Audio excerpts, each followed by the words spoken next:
Hey guys, this is Justin. Welcome into another episode of DIRTRACKR Conversations.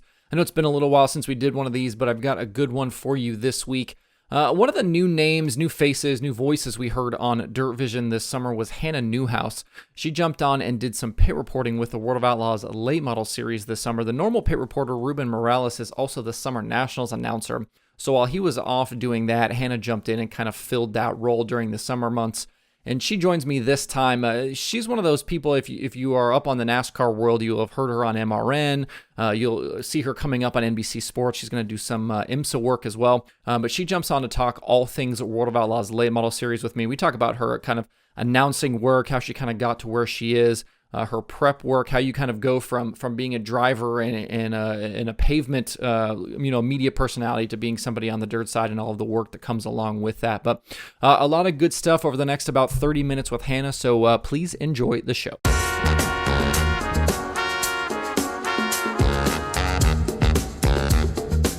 My audience that I have will probably know you mostly from DIRTVision, but you're on MRN. You've co-hosted Door Bumper Clear.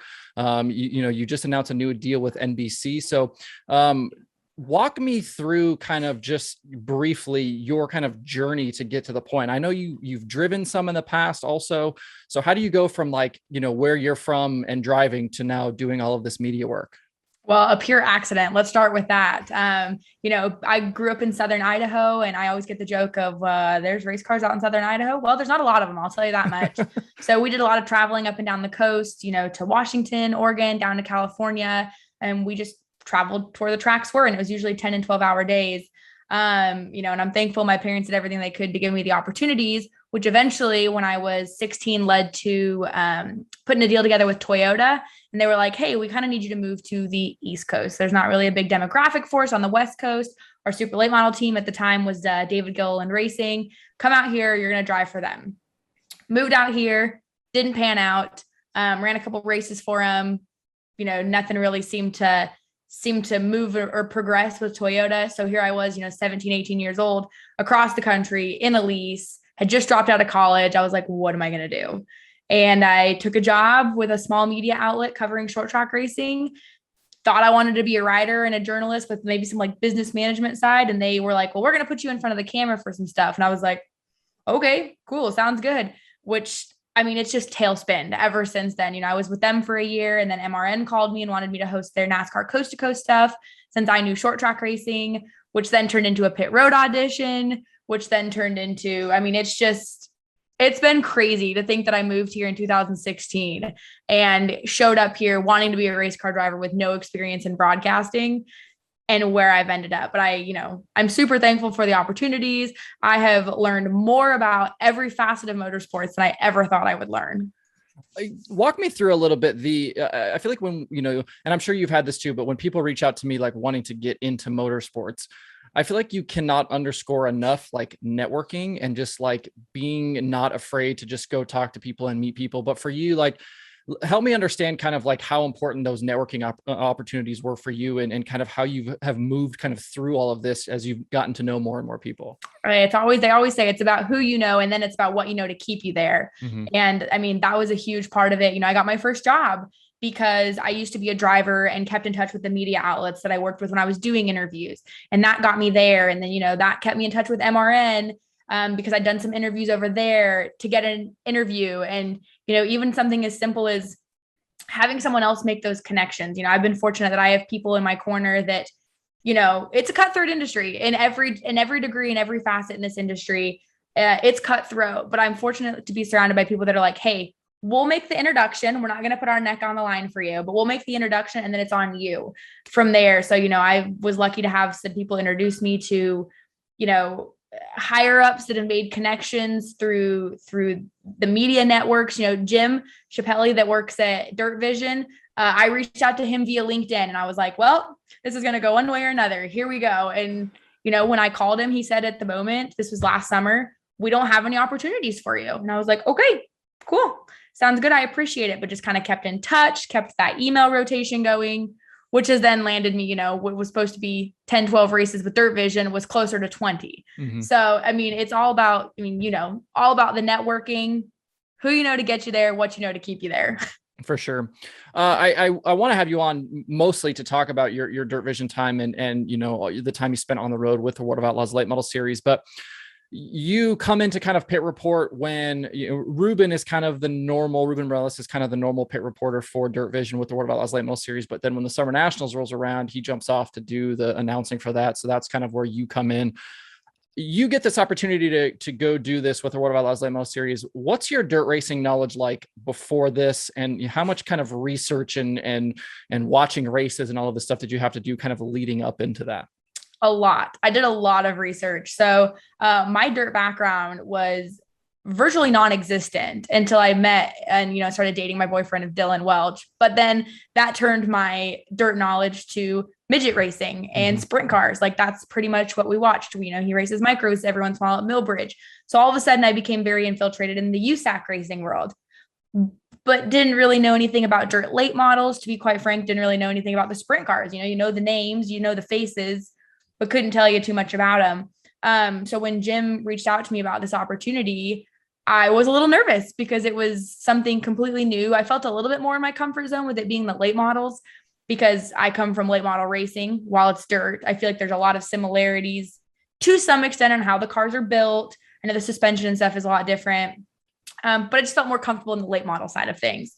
So it panned out great. I studied like no one's business. And the thing that threw me off the most, and this is how spoiled we are in the world of NASCAR, is I remember weeks leading up to the races, I was like, hey, can I get an entry list? Like, do you guys have any statistical advances, anything like that? And they were like, no, we usually get an entry list about 10 minutes before hot laps. And I'm like, how am I supposed to prep for this? And my first race, my first race weekend was like State Line, Thunder Mountain, and Sealands Grove, which we ended up getting pretty much completely rained out for the most part. But my second race was Lernerville for Firecracker. And there was like 60 plus cars. And I was like, how am I supposed to prep for this when you don't know who's coming? You know, I don't know who to look for, who to look up stuff. So it was a lot of learning on the fly, running through the pits, you know, making the introductions, getting to know people. And then after that, you know, you keep up with everyone's stuff. You're paying attention to it. You're watching the races that you're not at. But yeah, I know way more about dirt late model racing than I ever thought I would know. You get this opportunity to do this, and I'm curious about your kind of own technical knowledge. And you know, I feel like a lot of times with people in the media, it's like they come through, they have the media background, and then they kind of have to learn the racing and learn the technical stuff. And I'm guessing that you're probably the complete opposite, where it's like, you know, the racing, you know, the technical stuff, and then trying to learn. So like, you know, what are kind of like some more unique challenges for you specifically with what your own background is as you've kind of moved into this? Well, fortunately, I feel like I've always been really comfortable in the aspect of talking and being in front of a crowd and being media oriented, you know, and I think I got that background from being a driver myself. Like I just was always in it, always working in it, was doing stuff with my college as a sponsor. So I feel like that set me apart, which has been nice to be a girl, but be one that knows the technical side of things and on the media has helped me a lot. And I feel like it's helped create and cultivate these relationships with drivers too, because I can come up and say something that's relevant about, you know, the setup of the car, or what's going on with it, or something like that. But I think just some of the changes was learning, you know, a lot of people don't realize what goes into live broadcasting, especially someone who had no broadcasting experience prior to being thrown on the air.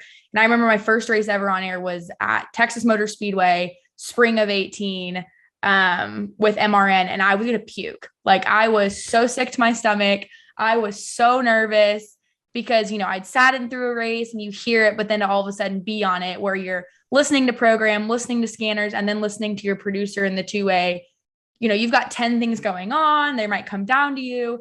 So it was just like learning the lingo, learning the routine, you know, and I'm about ready to have a whole new challenge in front of me with NBC. You know, it's one thing to go from live radio to then like, you know, the DIRTVision side of things, which to me is a really happy medium of the short track racing side of things with the laxness. And, you know, I can joke around with Rick Eshelman and there's not a lot of pressure, but it's still live. Like it's still, you're working with the producer, you're going back and forth. And now I've got the NBC thing. So that's about ready to be a whole new learning curve to, you know, see how they do live TV. So just learning the logistics, learning the simple, you know, the lingo, how things go was definitely the biggest thing. And they always say you can teach a person TV, but it's harder to teach a person racing than it is to teach a person TV. So I kind of got lucky that I fit in that little nook. How long did it take once you're kind of out there with the World of Outlaws late model guys before they kind of like warm up to you and you can walk up to Shepard or Mark Richards or Chris Madden or some of these guys and have them not kind of look at you funny before you start just lobbing questions at them? Well, they did this. I will wholeheartedly commend DIRTVision for this. Before my first race, they actually flew me out to Port Royal when Ruben was still working and basically said, you are going to follow Ruben around. And Ruben did a phenomenal job of literally walking me into every trailer and basically being like, this is Hannah. She's going to, do the pit reporting for me over Summer Nationals. So I got an introduction face-to-face prior to me walking up and throwing questions at them. I think a lot of them initially, and I don't blame them because I get this a lot, I got the, who is this chick? Why is she here? They're just going to put a girl on camera kind of a look. Mm-hmm. And I don't blame them. Like I would probably make that judgment as well until proven different.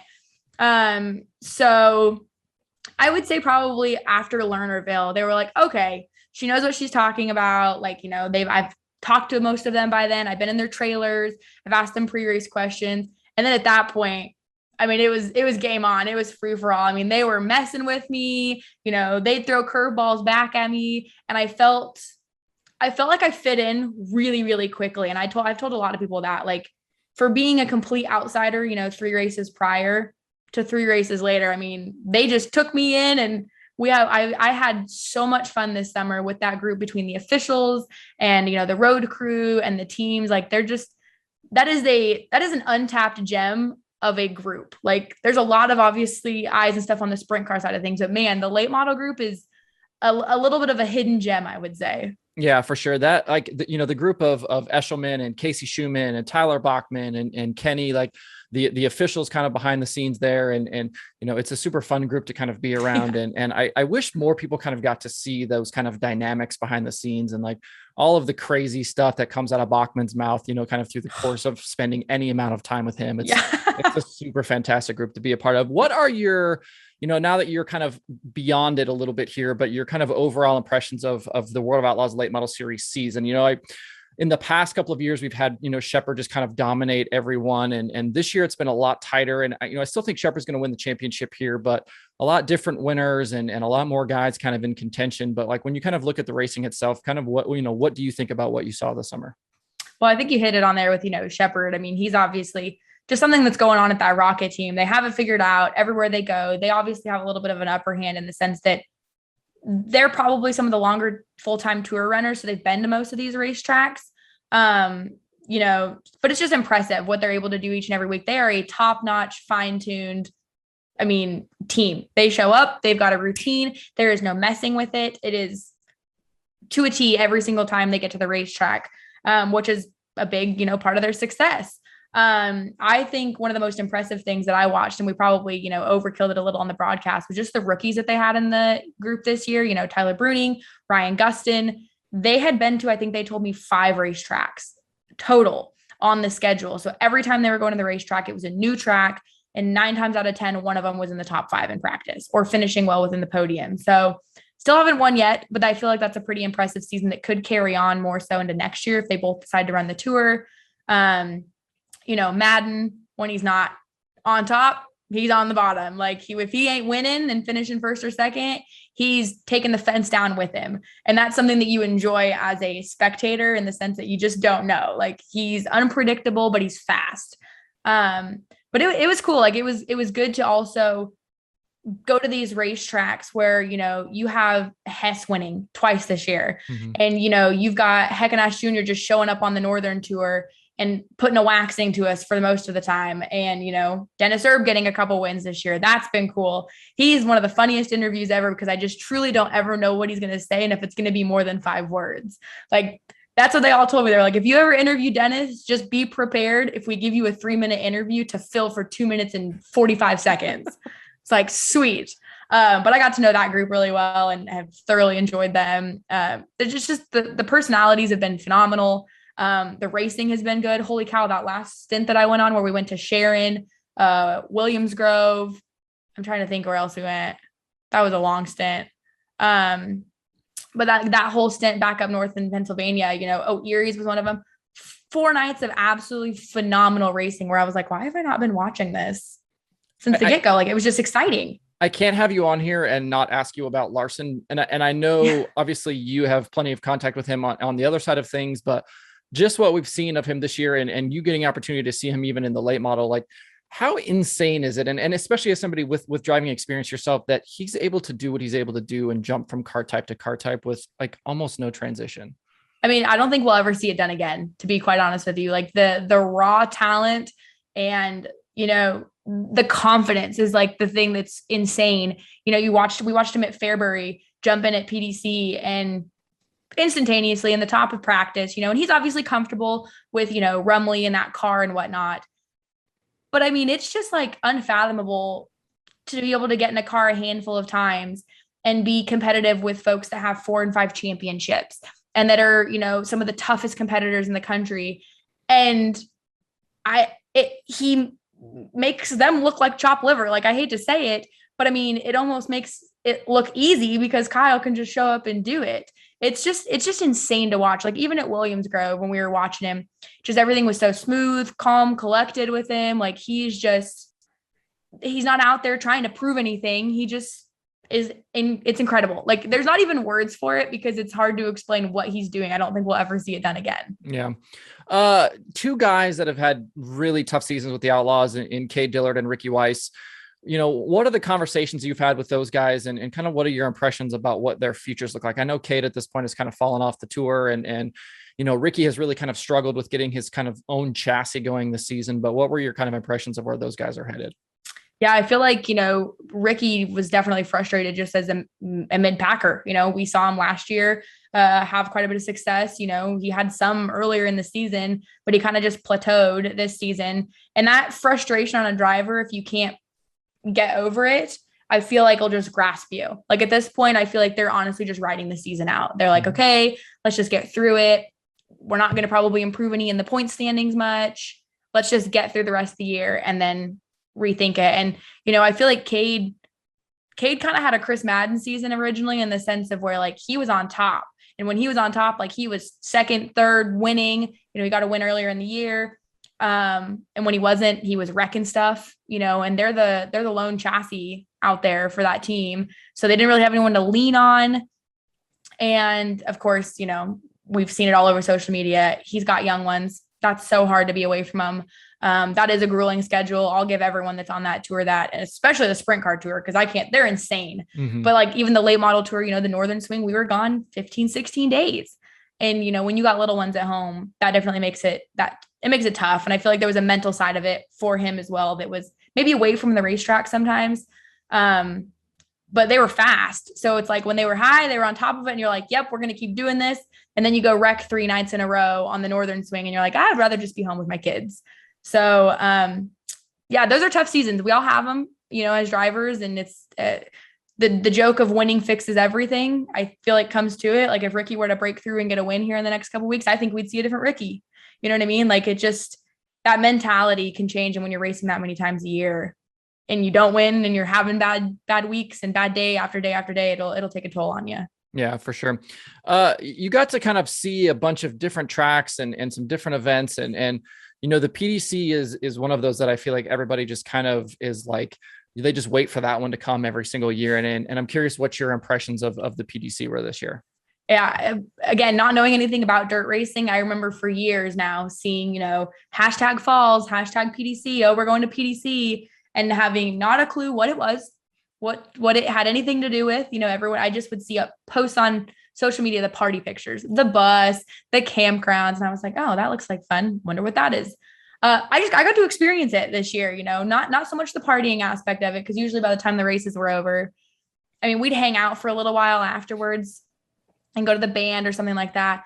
But that is the coolest environment. And I have, as of recently, become an advocate for it when I tell people, you know, okay, if you're going to pick 4 things to go to as far as races you need a bucket list, Chili Bowl is obviously one of them. PDC needs to be on there. Somewhere PDC needs to be on there. Like, they shut that tiny town completely down. There are people camping on the diamond field or the baseball diamond of the high school. campers everywhere, and you just ride golf carts around. And that's it. Like you ride golf carts to the Casey's, you ride golf carts to lunch. It is just an environment like nothing I've ever seen. The fans are crazy. The drivers, there were a lot of drivers that were out very, very, very late, if not well into the morning. The weekends of PDC, I think they're crazy. I can't function like that anymore. I think that means I'm getting old. But yeah, the environment was so freaking cool. And like the fans and the grandstands to be a part of the broadcast. Like I even told Dylan, I was like, if I don't work PDC next year, we're going. Like we're going to buy a camper, rent a camper. We are going just to be fans at PDC because it was so cool.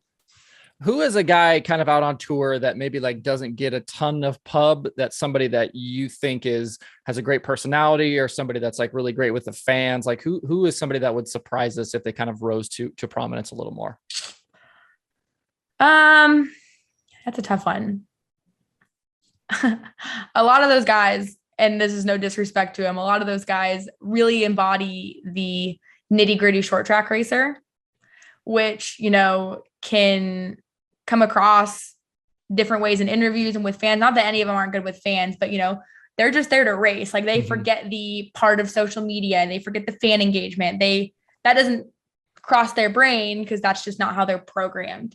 And you see that with a lot of like the older generation, some of the drivers. I heard Casey Schumann one time. I don't know if this is exactly the quote, but pretty close. But it's like late model racing is like grown men racing for a living. And I guess it's like, is that like what you saw kind of through all of this too? 100%. Yeah. Like there wasn't anyone worried about if their suit was clean for the next race or making sure they got the picture posted that they qualified on the pole. There was no concern with that. They probably could have cared less if I came and interviewed them, to be honest with you. Like it is totally true. Like it was just grown men. And that's what it like reminded me of the short track racing days. Like when I used to go race, and tour with the late models out West, you didn't care about that stuff. Like it was older men that I was racing with. It was the guys that raced with my dad. And like, that is just what they did. They eat, sleep, breathe to make sure that car was ready. Tyler Bruning was one that kind of surprised me eventually. He's kind of quiet, doesn't have a lot to say, but like when you get him talking, it's actually pretty funny, pretty quirky, and could be, one that if he runs full time with the tour next year, could be one that I think could, surprise some people.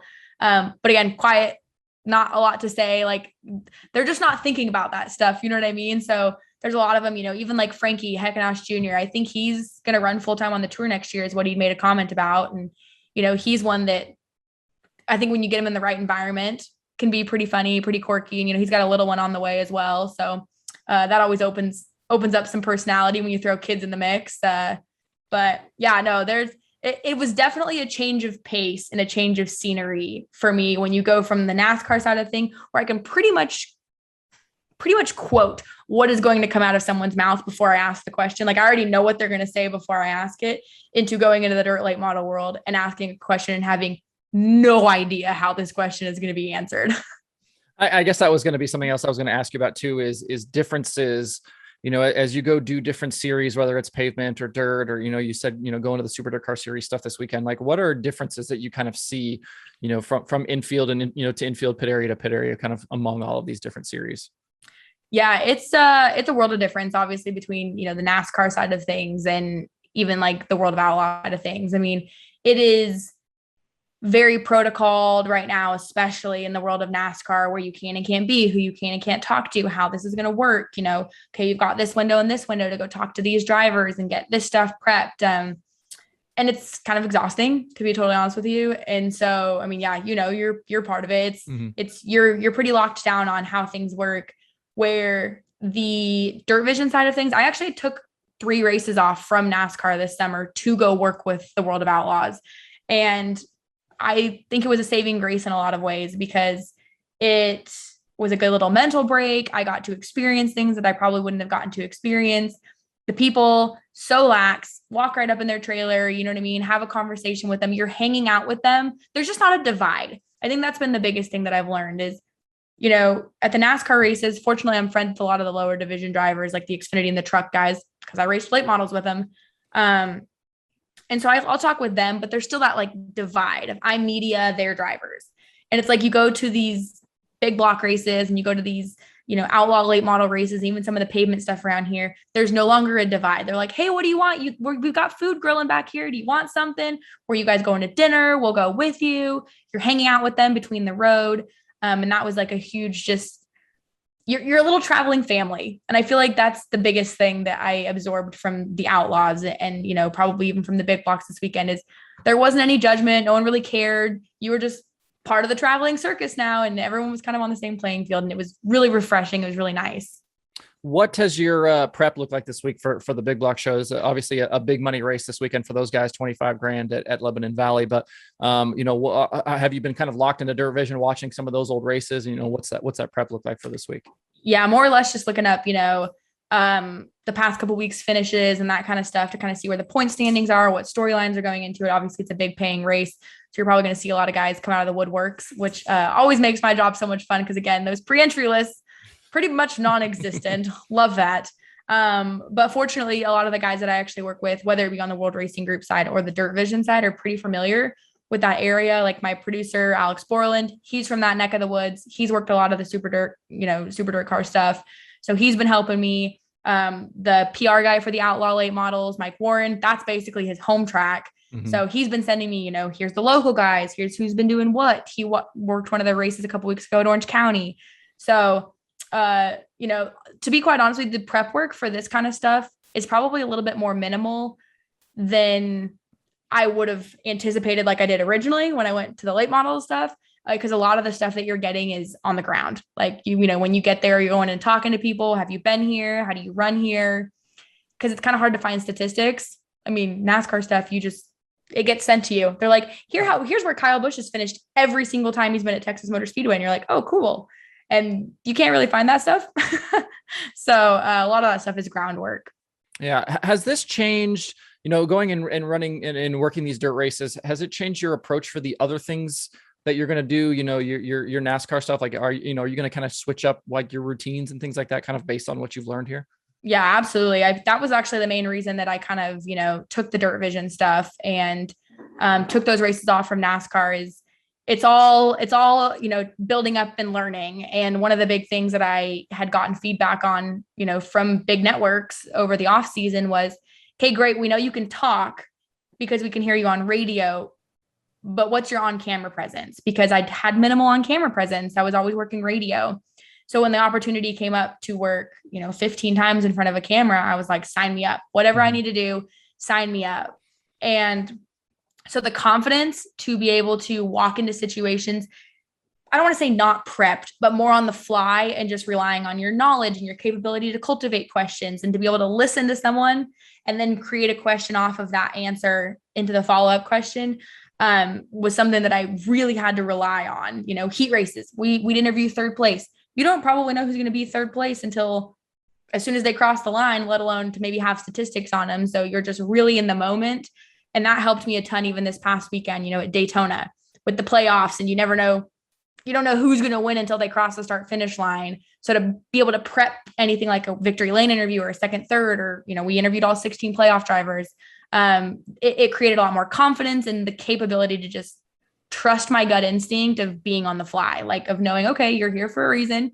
You can ask a question and probably come up with a decent one. So super thankful for that. And, that's why I'm looking forward to like going to the big blocks this weekend and world finals. That's always obviously a big weekend that gets a lot of viewers. So, it was a huge learning thing that obviously paid some dividends now with the NBC thing coming through. They saw my reel after I cut all of my stuff from DIRTVision over the summer and sent it off. And they were like, okay, you prove that you can work on camera. So let's try something out. Nice. I want to ask you about the work area. And I know the madness of the work area, like for those of us that have kind of been in there, it's one thing, but like when you kind of see it, I feel like you don't quite understand like just how tense it can be. And you've got that clock running and all of that stuff. But from your perspective, like walk me through what it's like when a car comes into the work area and like people just descend on it and there's damage and like, you're trying to like describe the madness and trying to figure out what they're looking at. Like explain the kind of work area to me from the perspective of a pit reporter. Yeah, absolute mayhem. I think you hit it there. They come flying in and there's no radios. So it's not like I can tune into a radio and figure out what they're talking about, what the driver's complaining about. Usually it's one of them dives in the window to figure out what they may need or think the issue is. And the craziest thing that just kind of caught me off guard the first time was how, like you said, everyone just descends on the car. It doesn't matter whose car it is. Most of those teams, only consist of the driver and maybe 2 crew guys, like if you're lucky. And that's, one man down when the driver comes in. So it was just crazy to see someone come down, whether that was, Madden comes down pit road or the work area, and you've got Brandon Shepard's and Gustin's and everyone's crew just attacks this car to do whatever they need to do to get them out when they're out there like battling for position on the racetrack. Like the whole mindset of the work area was so baffling to see. And some of the work areas, at some of the racetracks we go to, whether they're in the infield or off turn 2, or we had some across the back stretch, made it a little bit confusing to try and figure out where it was. But like you said, just mayhem. They go flying off the 4-wheelers, pulling tires off the racks. And I'm just trying to figure out what's going on because I'm just trying to figure out as I'm watching. I have no communication to rely on, which again helped me be on the fly and not be so reliant on secondhand information. But yeah, it was super cool to see. Like that's something that I feel like was very different and caught me off guard, is just like the camaraderie of the work area. Like everyone just goes to work. Doesn't matter whose team it is, you go to work. Yeah. Are you able to like ask questions in that situation, or are you just trying to stand off to the side and just hear what they're saying? Most of the time when they're like actively working on the car, I'll kind of stand to the side. I'll walk around it. I mean, if they're up underneath the car, I have no problem, getting down on my knees and figuring out what they're looking at while I'm talking, that is where like the mechanical side of me, fortunately, I feel like kicks in. Like I can see them jack up the car and start playing with stuff and physically see what they're doing and know what changes they're making. So that was a huge help to have that knowledge to lean back on this year. So I wasn't relying simply on someone telling me what they were doing. But yeah, usually I have no problem. If that car takes off, I'll grab someone and be like, what'd you change? What'd you do? What was he saying? And, we get the jokes of like, Boom Briggs, probably one of the most interesting personalities I've ever met, not even just in racing, just in general. And he was a frequent flyer down pit road and never seemed to fail. And I'd talk to his crew guys. I'd be like, what did he need? Like, you guys just came down and talked to him and sent him back out. And they were like, he needs a beer. He just was ready for a beer and wanted to know when he could come in for one. I was like, I don't think I can put that on air, you guys. Yeah, that's awesome. Well, I certainly appreciate the time today. Where can we see you coming up? I know we talked about Super DIRTRACKR Series and World Finals, but beyond that, where can we see you? Tell us about the NBC deal. Like, how did that come about and what races are you going to be working for that? Yeah, I'm all over the place still. I'm the good old freelance contractor, so my weekends never fail to be somewhere. You mentioned it. Yeah, the big block race is coming up this weekend at Lebanon Valley. And then next weekend is actually my first race with NBC. So I'll be at Laguna Seca covering IMSA. So good thing I just, learned a whole new series with the late models this year. I get to learn another whole new series that has like 85 flipping cars. Multiple divisions, all in multiple divisions. Yeah. Yeah. Oh my goodness. My brain is going to be so overloaded by the end of the summer. But yeah, that's my first race with them. That was a super cool deal again that came together just where I've been in contact with them for about a year now. And it was, COVID definitely didn't help because everyone went to skeleton crews and cut down and all the hiring was kind of frozen going into this year. And Jeff Banke with NBC called me a couple weeks ago. Actually, I was in New York and said, hey, we got an opening. You've, been asking for a shot. We think you deserve one. Here we go. I was like, I need to start studying. So there's that one. That's the only one I have so far for this year with the season winding down. And then I'm kind of back on the NASCAR stuff too. I'll have Talladega and Martinsville with MRN. I'll do the late model stock race from Martinsville as well, the Valley Star Credit Union. And then World Finals, I'm actually going to go cover some arena cross as well. So that'll be in Reno in October. Again, that Excel spreadsheet. I lean on that Excel spreadsheet a lot to figure out where the heck I'm going. But yeah, it's been an insane summer that started off with only 10, 12 weekends that I'm working to like now have over 50 something races that all have worked. So the holidays can't come quick enough, but at the same time, I mean, it's been such a cool summer to get to do all this. Nice.